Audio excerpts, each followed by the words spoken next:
السلام علیکم ورحمۃ اللہ وبرکاتہ. نحمدہ ونصلی علی رسولہ الکریم، اما بعد. الحمدللہ سیرت النبی کی ایک کلاس جو ہماری 12 کلاس ابھی تک کمپلیٹ ہو چکی ہے الحمدللہ، جس کے اندر ہم نے سیرت کی مکی زندگی کا کافی کچھ حصہ سیکھ لیا. مکی زندگی کے جو بڑے بڑے واقعات ہوئے آپ کے سامنے میں ذکر کر چکا. اس کے بعد ہم نے مدینہ کا تذکرہ شروع کیا. مدینہ آنے کے بعد اللہ کے نبی صلی اللہ علیہ وسلم نے بھائی چارہ کروایا تھا، میں نے اس کا آپ کے سامنے ذکر کیا. اب آج آپ کے سامنے آج کے درس کے اندر ہم شروعات کرنے جا رہے ہیں غزوہ بدر کی. کس کی؟ غزوہ بدر، اسلام کا پہلا غزوہ، اسلام کا سب سے یعنی مضبوط سب سے نامی غزوہ، وہ غزوہ کہ جس کے اندر اس مسلمان اور کفار کے درمیان فرق ہو گیا تھا. مسلمانوں کی طاقت اور قوت دنیا کو معلوم ہو گئی تھی. اس غزوے کو غزوہ بدر کہا جاتا ہے. کیا کہا جاتا ہے؟ تو سب سے پہلا کوشچن لکھا جائے گا کہ غزوہ بدر کا دوسرا نام کیا ہے؟ غزوہ بدر کا دوسرا نام کیا ہے؟ تو غزوہ بدر کا دوسرا نام ہے یوم الفرقان.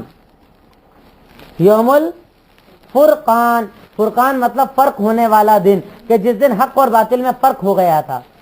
غزوہ بدر کا دوسرا نام کیا ہے؟ یوم الفرقان. قرآن میں اللہ رب العالمین نے اس کا ذکر کیا ہے، یوم الفرقان اللہ تعالیٰ نے اس کو کہا ہے. اب آپ اس غزوے کے پہلے سب سے پہلے تو آپ عمر یعنی سن کو آپ دھیان میں رکھیں. یہ غزوہ، اس غزوے کا جو سن ہے، اللہ کے نبی صلی اللہ علیہ وسلم کے جو نکلنے کا وقت تھا تقریباً 12 رمضان. کتنے؟ 12 رمضان سن 2 ہجری کو اس غزوے کی شروعات یعنی اللہ کے نبی کا نکلنے کا وقت تھا. اور ایگزیکٹلی یہ غزوہ ہوا تھا 17 رمضان المبارک کو. کب ہوا تھا؟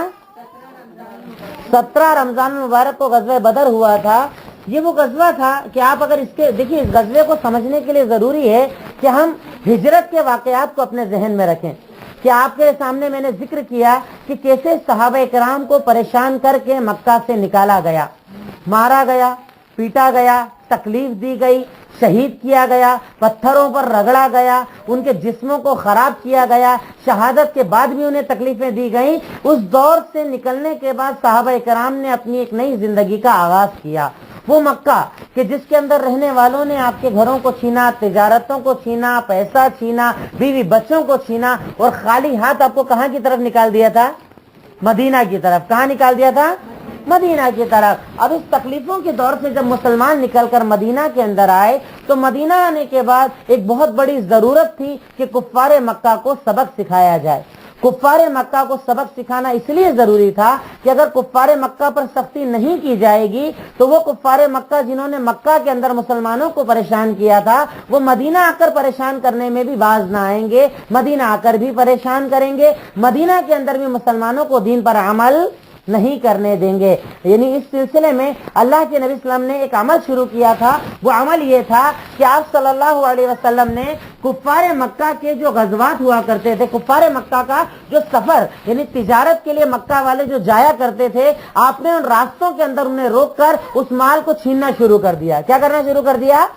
مال کو چھینا شروع کر دیا. پر ایک چیز اگر آپ دیکھیں تو عجیب لگتا ہے کہ بھئی اللہ کے نبی لوگوں کا مال کیوں چھینتے تھے؟ تو اس لیے میں نے آپ کو سٹارٹنگ میں بتایا کہ آپ وجہ دھیان رکھیں کہ اگر کفار مکہ پر سختی نہ کی جاتی تو وہ کیا کرتے؟ مدینہ میں آ کے مسلمانوں کو پریشان کرتے. کیا کرتے؟ پریشان کرتے، اور دعوت و تبلیغ کے کام سے انہیں روکتے. تو یہ 2 وجہ تھی جس وجہ سے اللہ کے نبی نے کیا کیا تھا؟ کفار قریش کے جو ان کے تجارتی قافلے نکلا کرتے تھے، آپ انہیں لوٹ لیا کرتے تھے یا انہیں چھین لیا کرتے تھے. اسی غرض سے اللہ کے نبی صلی اللہ علیہ وسلم کو 12 یا 8 سے 12 الگ الگ روایتیں آتی ہیں. زیادہ راجح روایت کے مطابق 12 رمضان کو آپ کو یہ خبر ملتی ہے کہ کفار مکہ کا ایک بہت بڑا یعنی تجارتی قافلہ جو ہے وہ مدینہ کے آس پاس سے گزر رہا ہے، جس کے اندر بہت سارا کفار کا مال ہے. اور اس تجارت کا مقصد یہ ہے کہ اس سے جو بھی منافع ہوگا وہ مسلمانوں کو مارنے کے اندر استعمال کیا جائے گا. وجہ سمجھ رہے ہیں؟ وجہ یہ تھی کہ اس یعنی قافلے سے، اس تجارت سے جو بھی منافع ہوگا اس پیسے کو کہاں یوز کیا جائے گا؟ مسلمانوں کو مٹانے کے اندر یوز کیا جائے گا. تو آپ لکھیں وجہ کہ اللہ کے نبی نے اس قافلے کو لوٹنے کا ارادہ کیوں کیا؟ کیونکہ اس قافلے کے اندر سارے بڑے بڑے کفار قریش کا مال تھا، اور ارادہ یہ تھا کہ جس سے منافع ہوگا اس پیسے کو کہاں استعمال کیا جائے گا؟ مسلمانوں کو مٹانے میں استعمال کیا جائے گا. ٹھیک ہے. تو ابو سفیان اس قافلے کے سپہ سالار تھے. کیا تھے ابو سفیان؟ یہ جو یعنی پورا یہ جو تجارتی قافلہ تھا، جو تجارت کی غرض سے مال ملک شام سے مکہ کی طرف واپس آ رہا تھا، وہاں سے تجارت کر کے آ رہا تھا، اس کے ذمہ دار کون تھے، اس کے سپہ سالار کون تھے؟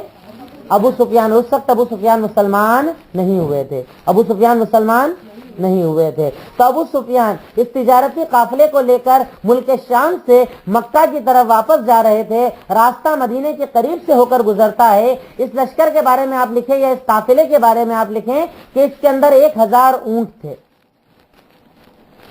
1000 اونٹ تھے، 50,000 دینار تھے، 50,000 دینار تھے، یعنی جو ان کو مکہ سے لے جا کر مال بیچنے کے بعد جو منافع ہوا تھا تو اس میں ان کے پاس کیا تھے؟ 1000 تو اونٹ تھے اور 50,000 دینار تھے، اور اس پورے قافلے کی حفاظت کے لیے 40 لوگ تھے۔ کتنے لوگ تھے؟ 40 لوگ۔ تو اس قافلے کا ذمہ دار کون تھا؟ ابو سفیان۔ ابو سفیان اس لشکر کو لے کر جب مکہ سے جا رہے تھے تب بھی انہیں خطرہ ہوا تھا، پر یہ بچ گئے تھے، شام گئے، تجارت کی، اور جب واپس آنے لگے تو اللہ کے نبی کو پتا چلا یہ دوبارہ واپس آ رہے ہیں، تو آپ نے مکہ کے اندر اعلان کروایا کہ چلیے ہم سب کو اس قافلے کے قریب جانا ہے، چونکہ وہ قافلہ مسلمانوں کو تکلیف دینے کی غرض سے ہے، اس سے جو تجارت ہوگی، جو منافع ہوگا، اس سے مسلمانوں کو مٹانا ہے، اس لیے ہماری ذمہ داری ہے کہ ہم قافلے کو جا کر لوٹ لیں، قافلے کے مال کو جا کر چھین لیں۔ تو اس غرض سے اللہ کے نبی نے مکہ مدینہ کے اندر کیا کروایا؟ اعلان کروایا۔ مدینہ میں مکہ سے یہ قافلہ نکلا تھا ابو سفیان کا، مکہ سے یہ لوگ ملک شام گئے تھے، وہاں سے تجارت کر کے واپس آ رہے تھے، چونکہ ان کا جو بیچ کا راستہ تھا اس میں مدینہ پڑتا تھا، یعنی اگر آپ ملک شام سے مکہ جائیں گے تو بیچ میں کیا آتا ہے؟ مدینہ آتا ہے، تو جب آپ اس راستے سے گزریں گے تو مدینہ کے آس پاس سے گزرنا پڑے گا، تو ابو سفیان جب ادھر سے گزرے گا تو ہم کیا کریں گے؟ اس مال کو لوٹ لیں گے۔ تو اس غرض سے اللہ کے نبی نے مدینہ کے اندر کہا کہ چلو ہم سب کو نکلنا ہے۔ اللہ کے نبی صلی اللہ علیہ وسلم نے سب پر یہ واجب قرار نہیں دیا تھا کہ آپ کو نکلنا پڑے گا۔ یہاں پر یہ پوائنٹ ذہن میں رکھیے گا کہ جب اللہ کے نبی مدینہ سے نکلے تو آپ کو پتا نہیں تھا کہ جنگ ہونے والی ہے، آپ کو پتا نہیں تھا کہ جنگ ہونے والی۔ آپ کا مقصد کیا تھا؟ کہ جائیں گے، قافلے کو چھین کے واپس اپنے گھر آ جائیں گے۔ تو آپ نے مدینہ میں کسی کو زبردستی نہیں کی تھی کہ سب کو جانا پڑے گا، آپ نے کہا تھا چلو کفار قریش کا یہ قافلہ آ رہا ہے، ہمیں اسے لینے کے لیے، اسے چھیننے کے لیے جانا ہے۔ تو اس وقت کسی کے اوپر یا کسی کے علم میں یہ نہیں تھا کہ آگے چل کر جنگ ہونے والی ہے۔ یہ بات دھیان رکھیے گا کہ جنگ ہونے والی ہے، اللہ کے نبی کو مدینہ سے نکلتے وقت پتا نہیں تھا۔ اور اگر آپ یعنی میپ کے اوپر دیکھیں گے تو آپ کو پتا چلے گا کہ جو بدر ہے نا وہ مکہ مدینہ کے راستے پر نہیں آتا ہے۔ اگر کوئی شام کی طرف سے مدینہ کو چھوڑ کر بہت دور سے گزرنا چاہے تب جا کر بدر آتا ہے، ورنہ مکہ مدینہ کے راستے پر کہیں پر بھی بدر نہیں آتا ہے۔ تو جب اللہ کے نبی کا علم ابو سفیان کو ہوا کہ آپ ادھر سے آ رہے ہیں تو اس نے اپنا راستہ بدل لیا کہ کسی طریقے سے میں بچتا بچاتا کہاں نکل جاؤں، کہاں چلے جاؤں؟ مکہ چلے جاؤں۔ تو اس نے اپنے راستے کو بدلا اور وہ بدر کی طرف سے ہوتا ہوا نکل رہا تھا یا نکل گئے تھے ابو سفیان۔ اب اللہ کے نبی نے جب ادھر اعلان کیا مدینہ کے اندر کہ چلو ہمیں جانا ہے، تو روایتیں تو بہت ساری آتی ہے، کہیں 317، کہیں 319، پر صحیح روایات کے مطابق 313 کی تعداد مسلمانوں کی تھی۔ کتنی تعداد تھی مسلمانوں کی؟ 313 کی، جن کے پاس 70 اونٹ تھے، 70 اونٹ تھے اور 2 گھوڑے تھے، 2 گھوڑے تھے۔ ایک گھوڑا تھا حضرت زبیر کا اور ایک گھوڑا تھا حضرت مقداد کا۔ ایک گھوڑا تھا حضرت زبیر کا، زبیر بن عوام کا۔ زبیر جو بہت مشہور صحابی ہیں، عشرہ مبشرہ میں سے ہیں، جن کو دنیا میں جنت کی بشارت دی گئی تھی۔ زبیر کا ایک تھا اور ایک مقداد رضی اللہ تعالیٰ عنہ کا۔ مقداد، میم قاف دال الف دال، مقداد۔ تو مسلمانوں کی ٹوٹل تعداد کتنی تھی؟ اور اونٹ کتنے تھے؟ 70۔ اور گھوڑے کتنے تھے؟ 2۔ دونوں گھوڑے کس کس کے تھے؟ ایک حضرت زبیر کا اور ایک حضرت مقداد کا، ماشاءاللہ۔ اس کے بعد جب یہ لوگ 70 لوگ 313 ہیں اور صرف 70 ان کے پاس اونٹ ہے، تو ان کو کیا کرنا پڑے گا؟ اونٹ پر باری لگانا پڑے گی۔ کیا کرنا پڑے گا؟ تو ایک ایک اونٹ کے اوپر 3 لوگوں کی باری لگائی گئی کہ ایک سواری کرے گا 2 پیدل چلیں گے، پھر ایک سواری کرے گا 2 پیدل چلیں گے، پھر ایک سواری کرے گا 2 پیدل چلیں گے۔ ٹھیک ہے، مدینہ سے یہ لوگ جا رہے ہیں اس طرف، کس طرف کہ قافلے کی طرف چلیں، قافلہ جس طرف سے جا رہا ہے، اور چلنے کے لیے جب سفر شروع کیا گیا تو ہر اونٹ کے اوپر کتنے لوگوں کی باری لگائی گئی؟ نیناز بہن بتائیں گی، کنفرم